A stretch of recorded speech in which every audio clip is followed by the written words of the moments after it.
السلام علیکم۔ ہم جیسوں کے لیے یا عام عوام کے لیے تو وہ پہلے دن سے بوجھ بن گئے تھے، لیکن لگتا ہے کہ اب عمران خان صاحب ان کو لانے والوں کے لیے یا مقتدر حلقوں کے لیے بھی بوجھ بن گئے ہیں، اور یہ ریئلائزیشن ہو گئی ہے کہ یہ ملک چلانا ان کے بس کی بات نہیں ہے۔ سب سے بڑی وجہ تو اس کی معیشت ہے۔ عمران خان صاحب نے یہ تاثر دیا تھا یا ان سے یہ توقع وابستہ کی گئی تھی کہ وہ آخر ملک کی معیشت کو سدھار لیں گے، لیکن الٹا انہوں نے پرانے پاکستان سے بھی ہر حوالے سے پاکستان کا معاشی لحاظ سے برا حشر کر دیا۔ بنیاد رکھی تھی اسد عمر صاحب نے، انہوں نے پھر کئی اور وزرائے خزانہ بھی آزما لیے، لیکن حالات بہتر ہونے کی بجائے دن بدن خراب ہوتے جا رہے ہیں۔ افراط زر کی شرح نے ماضی کے تمام ریکارڈ توڑ دیے ہیں، جو ظاہر ہے کہ مہنگائی ہی ہوتی ہے۔ اسی طرح بیرونی قرضوں کی جو شرح ہے وہ نواز شریف اور زرداری کی حکومت سے بھی زیادہ ہے۔ پھر اس سے بڑی بات یہ ہے کہ جو جی ڈی پی کی شرح ہے وہ پچھلے سالوں میں ہماری افغانستان سے بھی بری رہی، اور پھر اب یہ بھی ریئلائزیشن ہو گئی ہے کہ ان کی جو پالیسیاں ہیں، ان کی اپوزیشن سے متعلق جو رویہ ہے یا جس طریقے سے وہ قومی احتساب بیورو کو بری طرح استعمال کر رہے ہیں، تو ان کے ہوتے ہوئے معیشت کی بہتری کا کوئی امکان نہیں ہے۔ دوسری بڑی وجہ خارجہ پالیسی ہے، جس میں عمران خان صاحب کی حکومت بری طرح ناکام ہوئی، اور ظاہری بات ہے کہ عمران خان صاحب سب کچھ خود نہیں کر رہے تھے، لیکن اس میں بڑی افراط و تفریط ہوئی۔ اب ایک طرف تو چین وہ برہم ہے، ناراض ہے، اپنا اظہار اسی طرح نہیں کرتا جس طرح امریکہ جیسے ممالک کرتے ہیں، لیکن سی پیک پہ عملاً کام عمران خان صاحب کی حکومت میں رکا ہوا ہے، اور چینی حکومت ان سے اتنی بدظن ہو گئی ہے کہ چینی صدر کا جو لمبے عرصے سے ایک پینڈنگ دورہ ہے تو وہ پاکستان کے دورے پہ آنے سے گریز کر رہے ہیں، اور گزشتہ دنوں جب ٹیلی فون پہ بات کرائی گئی تو اس کے لیے بھی پاکستان کے مقتدر حلقوں نے بڑی کوششیں کی تھی۔ اسی طرح ترکی اور سعودی عرب اور ملائیشیا اور ایران کے معاملے میں بھی اتنی افراط و تفریط سے کام لیا گیا کہ اب وہ ممالک بھی عمران خان صاحب کی حکومت کے ساتھ کوئی سنجیدہ طریقے سے آگے بڑھنے کو تیار نہیں ہے۔ لیکن سب سے بڑا مسئلہ وہ امریکہ اور چین کا ہے کہ ایک طرف امریکہ وہ افغانستان کی ڈیولپمنٹ کی وجہ سے بھی برہم ہے، اور پھر عمران خان صاحب نے جس طریقے سے طالبان کی فتح کو اور امریکہ کی رسوائیوں کو سیلیبریٹ کیا تو اس کی وجہ سے تو امریکہ برہم تھا ہی، لیکن اسٹریٹجیکلی امریکہ ایک عرصے سے یہ فیصلہ کر چکا ہے کہ اس ریجن میں اس کا اب فرنٹ لائن اتحادی وہ انڈیا ہوگا۔ لیکن بدقسمتی سے یہ حکومت اس کے جواب میں روس جیسے ممالک کو بھی اس طرح اپنے ساتھ آن بورڈ نہیں کر سکی، یعنی جتنا امریکہ انڈیا کے قریب جا رہا تھا تو اس حساب سے تو پھر روس کو ہمارے قریب ہونا چاہیے تھا، لیکن وہ معاملہ بھی یہ حکومت نہیں کر سکی۔ اور اب افغانستان میں طالبان کی حکومت کے حوالے سے بھی پاکستان کو بے تحاشا مشکلات کا سامنا ہے۔ ایک طرف پاکستان اگر اس کو تسلیم کرتا ہے تو بھی مسئلہ ہے، کیونکہ امریکہ اور ویسٹ کی ریکگنیشن کے بغیر کام نہیں بنے گا۔ دوسری طرف اگر کوئی دوسرا پہل کر جاتا ہے، اور اب تماشا یہ ہے کہ انڈیا کی طرف سے کچھ ایسے اشارے مل رہے ہیں کہ شاید انڈیا اور روس مل کر ان کی حکومت کو تسلیم کرنے میں پہل کر دے، تو اس صورت میں ایک اور آزمائش ہوگی۔ پھر ایک اور بڑا مسئلہ وہ ملک کے اندر پولرائزیشن ہے، اور بالخصوص مذہبی پولرائزیشن۔ اب جو کچھ سیالکوٹ میں ہوا یا اس سے پہلے تحریک لبیک کے ساتھ جس طریقے سے ڈیلنگ ہوئی، تو پاکستان کے دل یعنی پنجاب کو اس طرح کی انتہا پسندی نے اپنی لپیٹ میں لے لیا ہے، اور ظاہر ہے کہ کراچی جیسے شہروں میں بھی ان کے گہرے روٹس موجود ہیں۔ دوسری طرف اگر مغربی بارڈر پہ دیکھیں تو ہمیں بلوچستان کے اندر ایک اور قسم کے کرائسس کا سامنا ہے، جس کا اندازہ آپ اس سے لگا سکتے ہیں کہ 10-12 دن سے وہاں پہ خواتین اور ایک مذہبی جماعت کے رہنما کی قیادت میں، یعنی جماعت اسلامی کے ایک صوبائی نائب امیر کی قیادت میں دھرنا دیے بیٹھے ہیں، لیکن حکومت کو اس کی کوئی فکر ہی نہیں ہے، ان سے کوئی بات کرنے والا نہیں ہے۔ اسی طرح میری معلومات کے مطابق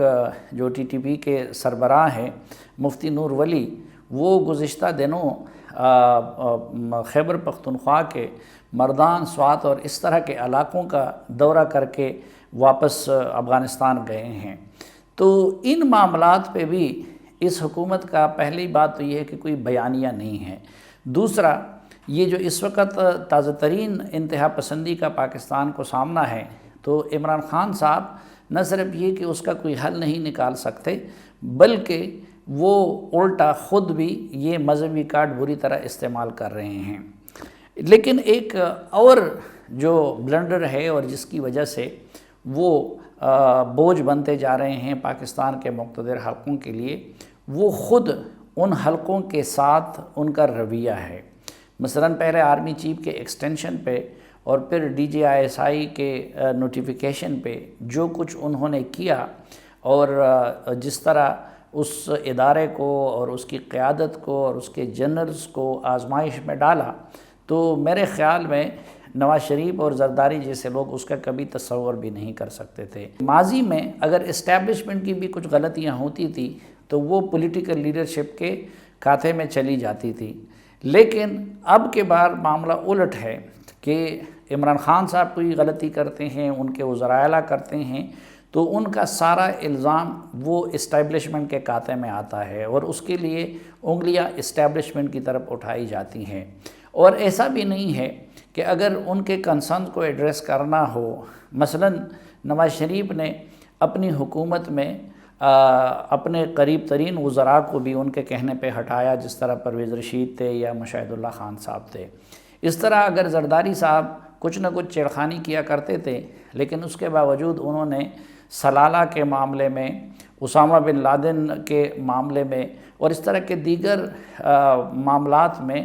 وہ الٹا اسٹیبلشمنٹ کے لیے ڈھال بن گئے اور ان کے نیریٹو کو انہوں نے اپنا لیا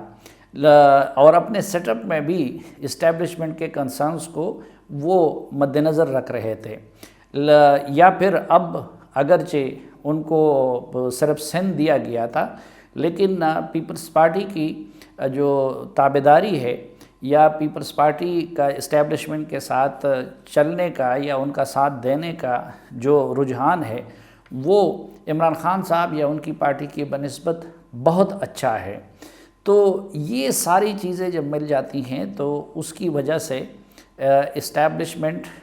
اب یقیناً عمران خان صاحب کو بوجھ محسوس کر رہی ہوگی۔ لیکن اس کے علاوہ اس وقت ایک اور بڑا مخمصہ ہے، اور وہ مخمصہ یہ ہے کہ اس وقت پاکستانی ریاست کو اندرونی محاذ پہ بھی اور بیرونی محاذ پہ بھی جو صورتحال بن گئی ہے، اس میں کچھ انتہائی بولڈ فیصلے کرنے کی ضرورت ہے۔ ایک انڈیا کے فرنٹ پہ ہے، جس کی طرف کچھ سال ڈیڑھ پہلے آرمی چیف نے اشارہ بھی کیا تھا، پاکستان کو نارمل بنانے کی بات کی تھی، انڈیا کے ساتھ کچھ روابط استوار بھی ہوئے تھے اور تعلقات کو نارملائز کرنے کی بات کی گئی تھی۔ تو ایک وہ بہت بڑی ضرورت ہے، لیکن ظاہر ہے کہ عمران خان صاحب اس معاملے میں نہ تو ڈیلیور کر سکتے ہیں، بلکہ وہ الٹا اس کی راہ میں رکاوٹ بنتے ہیں، اور وہ یہ کام کر بھی نہیں سکتے کیونکہ نواز شریف اور زرداری پہ ماضی میں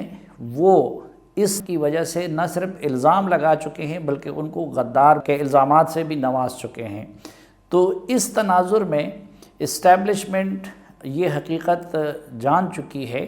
کہ اس طرف اگر سفر کرنا ہے تو وہ عمران خان صاحب کبھی بھی نہیں کر سکتے۔ اس طرح اگر ڈومیسٹک فرنٹ پہ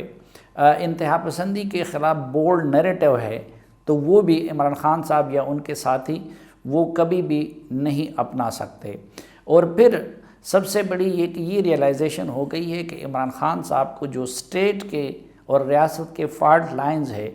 ان معاملات میں نہ ان کو ایکسپرٹی ہے، نہ ان کو شعور ہے، نہ ان کو اس میں دلچسپی ہے، اور نہ ان حوالوں سے کوئی رسک لے سکتے ہیں۔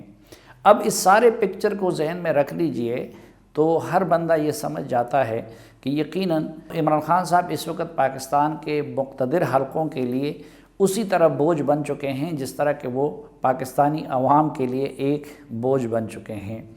لیکن کیا اس بوجھ کو امیجیٹلی اتارا جا رہا ہے؟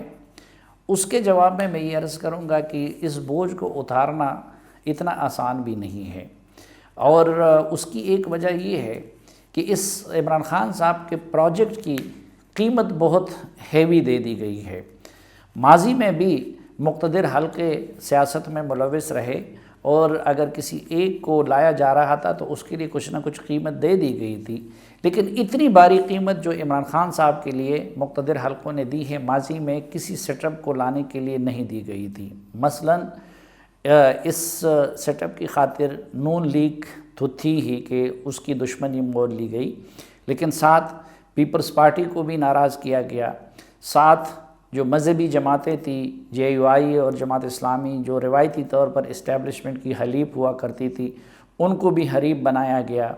پھر میڈیا کو بھی بری طرح استعمال کیا گیا اور تقسیم کیا گیا، اسی طرح عدلیہ کو بھی استعمال کیا گیا اور تقسیم کیا گیا، اور نیب کو تو بہت بری طرح استعمال کیا گیا، اور پھر میرے خیال میں اس سیٹ اپ کو بہت کھلے انداز میں اور ڈٹائی کے ساتھ اون بھی کر دیا گیا۔ ماضی میں جو رول ہوتا تھا وہ پس پردہ ہوا کرتا تھا، لیکن اب کے بار اس سیٹ اپ کو اس قدر اون کیا گیا کہ ہم نے وَتُعِزُّ مَن تَشَاءُ وَتُذِلُّ مَن تَشَاء جیسی ٹویٹس بھی دیکھی، اور ہم نے پھر 6 مہینے تک مثبت رپورٹنگ کی ہدایات بھی دیکھی۔ تو یہ جو قیمت ہے